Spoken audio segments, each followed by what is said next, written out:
വയനാട് കള്ളാടിയിലുണ്ടായ മണ്ണിടിച്ചിലിൽ കാണാതായ ഒരാളുടെ മൃതദേഹം കൂടി കണ്ടെത്തി. പശ്ചിമബംഗാൾ സ്വദേശി രാകേഷ് ഗുജേതിന്റെ മൃതദേഹമാണ് കണ്ടെത്തിയത്. ഇതോടെ മരിച്ചവരുടെ എണ്ണം 7 ആയി.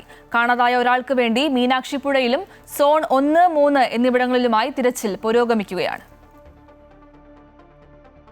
കള്ളാടിയിലുണ്ടായ മണ്ണിടിച്ചിലിൽ കാണാതായവർക്ക് വേണ്ടി 4ാം ദിവസവും തിരച്ചിൽ തുടരുന്നതിനിടെ മീനാക്ഷിപ്പുഴയുടെ താഴെ ഭാഗത്തു നിന്നാണ് പശ്ചിമബംഗാൾ സ്വദേശി രാകേഷ് ഗുജേലിന്റെ മൃതദേഹം കണ്ടെത്തിയത്.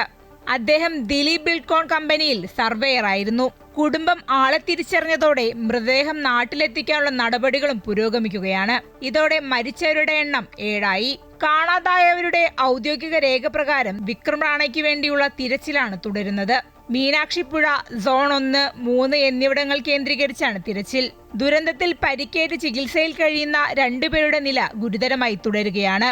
അതേസമയം അതിതീവ്ര മഴയാണ് ദുരന്തത്തിന് കാരണമെന്നാണ് കൊങ്കൺ റെയിൽവേയുടെ വിശദീകരണം. 240 മീറ്റർ മാറിയാണ് ഉരുൾപൊട്ടിയതെന്നും ജൂൺ 14 മുതൽ തന്നെ തുരങ്ക നിർമ്മാണം നിർത്തിവെച്ചിരുന്നുവെന്നുമാണ് കൊങ്കൺ റെയിൽവേയുടെ വാദം. അതേസമയം സർക്കാർ പ്രഖ്യാപിച്ച ഇരട്ട അന്വേഷണത്തിൽ ഇതുവരെ വ്യക്തത വന്നിട്ടില്ല. വിദഗ്ധ സമിതിയെ ഇന്ന് പ്രഖ്യാപിച്ചേക്കും. അമൃത ന്യൂസ്, വയനാട്.